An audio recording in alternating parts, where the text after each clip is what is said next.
छठ पूजा होने वाली है और छठ पूजा की तैयारी सरकार ने क्या क्या की है, कितनी सच्ची तैयारी है, कितनी नाटक वाली तैयारी है, दोनों दिखाएंगे। और भाई दूज के बारे में बताया गया था कि यमराज और यमुना जी दोनों मिलके जब मिले थे तो उन्होंने कहा था कि आज ये भाई दूज के रूप में मनाया जाएगा। यमुना में कोई न जाए इसके लिए पहली ये बैरिकेड लगाया है लकड़ी का। देखिए आप, समरसेबल का पानी है ये कहा जा रहा है कि जमुना का पानी नहीं है। तो जमुना का पानी रखते तो शायद वो कहीं न कहीं इन्फेक्टेड है, वो विषैला है, तो बहुत सारे कीड़े हैं, वो अलग बात है। क्योंकि इसमें खड़े हो सकते हो, कह सकते हैं। देखिए आप इसे नाटक भी कह सकते हैं एक तरह से। इस तरह का नाटक किया गया है कि ये लगे कि पूजा हो रही है, आपकी पवित्र पूजा हो रही है, किंतु ये पानी तो आदमी घर भर लेगा ना। सूर्य की बात करते हैं, कल को नकली सूरज बना लेंगे आप, टॉर्च रख के पूजा करेंगे क्या? इतना तामझाम इसके लिए कर रहे हैं। इतना बगल में यमुना जी है हमारी, इन्हें साफ कर दो ना आप। अभी केजरीवाल का बयान आया था 2025 में, और सरकार बनने दीजिए तो इतनी स्वच्छ कर दूंगा यमुना में आप नहाएंगे। कब नहाएंगे भैया? 10-11 साल से आप ही हैं, कब नहाओगे आप? नमस्कार, द पिलर के लिए मैं राजू सिंह सोलंकी। देखिए ये लिखा है छठ पूजा समिति दिल्ली प्रदेश पंजीकरण। छठ पूजा होने वाली है और छठ पूजा की तैयारी सरकार ने क्या क्या की है, कितनी सच्ची तैयारी है, कितनी नाटक वाली तैयारी है, दोनों दिखाएंगे। आपको पता होगी, कई बार हम बता चुके हैं कि यमुना जो नदी है सूर्य की पुत्री है, यमराज की बहन है, कृष्ण की पटरानी है और गंगा के बाद दूसरी सबसे पवित्र नदी है। किंतु क्या स्थिति है, या देखिए कुछ लोग नहा रहे हैं इसमें। सरकार ने क्या व्यवस्था की है वो दिखाएंगे। उससे पहले दिखा दें कि सरकार की व्यवस्थाओं को ध्वस्त करते हुए लोग अपने हिसाब से पूजा करेंगे और अपना नहाएंगे, और इसमें गंदगी में कितनी उन्हें माँ यमुना का आशीर्वाद मिलेगा हमें नहीं पता। किंतु यहाँ पे अभी भी लोग शायद छठ पूजा से पहले की जो प्रक्रिया है शुरू कर दी है। पूजा, नहाना, हाथ पैर धोना सब शुरू कर दिया इन्होंने। क्योंकि कहा जाता है गंगा में स्नान के बाद यमुना में सिर्फ आचमन से ही वो पुण्य प्रताप मिलता है। और भाई दूज के बारे में बताया गया था कि यमराज और यमुना जी दोनों मिलके जब मिले थे तो उन्होंने कहा था कि आज ये भाई दूज के रूप में मनाया जाएगा। क्योंकि ये सरकार की कहानी पूरी बताएंगे आपको। सरकार ने छठ पूजा की तैयारी की है तो यमुना में कोई न जाए इसके लिए पहली ये बैरिकेड लगाया है लकड़ी का। देखिए आप, कोई उधर पार न करके जाए, और फिर लोहे की रेलिंग लगाई है कि जमुना जी में कोई न जाए, कोई हादसा ना हो। और वहाँ पे क्योंकि इतना साफ पानी नहीं है तो बीमार न हो जाए, इसलिए ये भी रेलिंग कल तक पूरी कर दी जाएगी, पूरा बंद कर दिया गया है। तो पूजा स्थल इस तरह से बनाए गए हैं सभी जगह कि आराम से लोग पूजा कर सकें। लेकिन जमुना में जो नदी में उनका छठ का जो पर्व मनाया जाता है, खड़े होकर के सूरज को, और उगते हुए सूरज को और ढलते हुए सूरज को जो अर्घ दिया जाता है, वो शायद पूरा नहीं हो पाएगा। छठ का त्योहार ही सूरज की पूजा के लिए होता है, सूरज की। किंतु ये सरकार ने एक व्यवस्था की है, देखिए आपको दिखा दें यहाँ पे। ये भी व्यवस्था है सरकार की तरफ से। ये समरसेबल का पानी है, दिखाइए। और पूजा का वहाँ भी बना हुआ है, समरसेबल का पानी है ये कहा जा रहा है कि जमुना का पानी नहीं है। तो जमुना का पानी रखते तो शायद वो कहीं न कहीं इन्फेक्टेड है, वो विषैला है, इसलिए इस पानी को से बहुत सारे कीड़े हैं, वो अलग बात है। किंतु इसमें आप खड़े हो सकते हो क्योंकि जमीन का पानी है जी, और वहाँ समरसेबल चल रही है उधर। तो छठ पूजा समिति दिल्ली लिखा हुआ है, एक बार दिखा दीजिए। सरकार ने ये व्यवस्था की गई है यहाँ पे सरकार द्वारा कि आर्टिफिशियल कह सकते हैं। देखिए आप इसे नाटक भी कह सकते हैं एक तरह से। इस तरह का नाटक किया गया है कि ये लगे कि पूजा हो रही है, आपकी पवित्र पूजा हो रही है, किंतु ये पानी तो आदमी घर भर लेगा ना। अपने यहाँ क्या नहीं होता, सोचिए आप। अपने यहाँ भी तो इस तरह की व्यवस्था कर सकते हैं वो। तो ये पूरा दिखाते हैं आपको, क्योंकि आराम से आप आगे जाइए।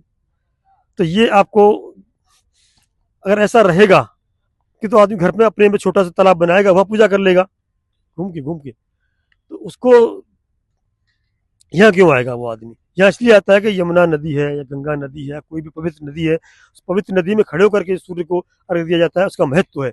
लेकिन उस महत्व को मतलब आर्टिफिशियल में लेक बना करके, ये आर्टिफिशियल लेक ही कहेंगे, आर्टिफिशियल पॉन्ड कहेंगे, या तालाब कहेंगे, या छोटी सी मतलब इसे कुंड कहेंगे, बना करके ये दिखाना कि छठ पूजा पर हमने ठीक से मना दिया, इसका कितना महत्व है।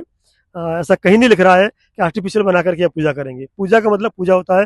प्रकृति कहाँ रह गई फिर? बात प्रकृति की करते हैं हम, सूर्य की बात करते हैं। फिर कल को नकली सूरज बना लेंगे आप, टॉर्च रख के पूजा करेंगे क्या? भाई आपने नकली ये बना दी नदी, क्या ये पूजा का कितना महत्व होगा इसमें सोचिए आप।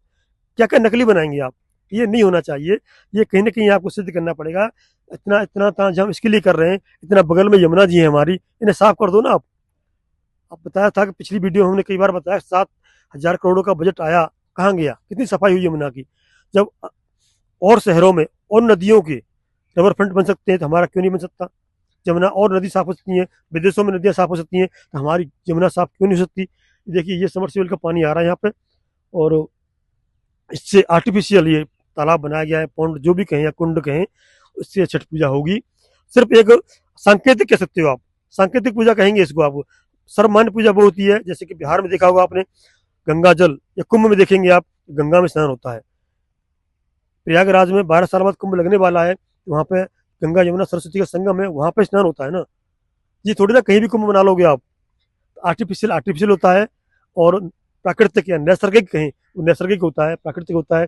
ये समरसेबल का पानी है, आप देखिएगा, आप इससे कुंड ये भर दिया जाएगा, और यहाँ पे एक औपचारिक के रूप में या कहीं कहीं का आर्टिफिशियल के रूप में छठ पूजा की स्थिति कर दी जाएगी।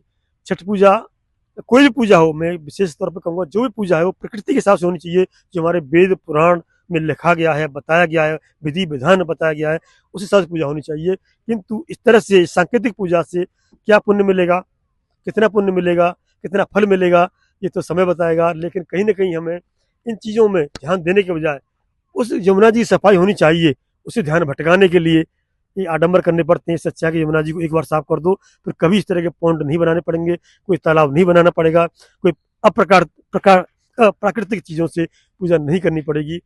तो कहीं ना कहीं हमें अब फरवरी में आपको पता है इलेक्शन है, इन चीज़ों को मुद्दे को उठाना पड़ेगा, बताना पड़ेगा। और इधर यमुना जी को दिखा देते हैं एक बार, ये नकली तालाब तो इतना दिखा दिया कि अगर इतना इन्हें तालाब और पौंड में सफ़ेद स्वच्छ पानी छोड़ने का और इनका सबका अनुभव है, और इस तरह से बनाने का अनुभव है, तो ये इनका अनुभव क्यों नहीं है, इसे साफ क्यों नहीं कर सकते? क्या असंभव है? क्या यमुना को साफ करना असंभव है? कितना पैसा आता है बताइए आप। एक बार आप सोच लें, मान लें, और मैं तो कहूँगा ठान लें, तो असंभव नहीं है कि यमुना साफ न हो। यमुना साफ होगी, और यमुना साफ होने के बाद कई बार नेताओं ने बयान दिया है कि मैं यमुना में नहाऊंगा। अभी केजरीवाल का बयान आया था 2025 में, हमारी सरकार बनने दीजिए, मैं इतनी स्वच्छ कर दूंगा यमुना, यमुना में आप नहाएंगे। कब नहाएंगे भैया? 10-11 साल से तो आप ही हैं, कब नहाओगे आप? वो दिन कब आएगा? क्या फ्री बिजली, फ्री पानी, फ्री बस सेवा, फ्री से कुछ हो जाएगा? आपको बता दूं, इसके दुष्परिणाम भी सामने आने वाले हैं आपके। अगर इस तरह से यमुना साफ नहीं हुई, तो इसके दुष्परिणाम बहुत सारे आने वाले हैं। आज आप बोतल बंद पानी पी रहे हैं, कल आप बोतल बंद सांसें लेंगे, परसों बोतल बंद धूप की भी आवश्यकता पड़ेगी आपको, कहीं ना कहीं कृत्रिम धूप की आवश्यकता पड़ेगी, क्योंकि इतने पॉल्यूशन हो जाएगा, इतना कि सूरज दिखाई नहीं देगा आपको, कितनी बीमारियां बढ़ेंगी आपके। तो ये चीज़ें सब सोच करके, छोड़ करके, आपको जब भी कोई नेता आता है, उसे प्रश्न करना पड़ेगा आपको कि यमुना साफ कब होगी। हमें फ्री बिजली नहीं चाहिए, फ्री पानी नहीं चाहिए, फ्री बस सेवा नहीं चाहिए, हमें कोई फ्री की चीज़ नहीं चाहिए। हम अपना कमाएंगे खाएंगे, क्योंकि उससे ज़्यादा पैसा खर्च करना पड़ता है हमें अपनी आगे वाली पीढ़ियों के लिए। तो इसलिए यमुना साफ होनी चाहिए, यमुना साफ होनी चाहिए, यमुना माँ साफ होनी चाहिए। इसके लिए वोट से पहले आपको नेताओं से बोलना होगा। बने रहिए द पिलर के साथ। जय हिंद, जय भारत।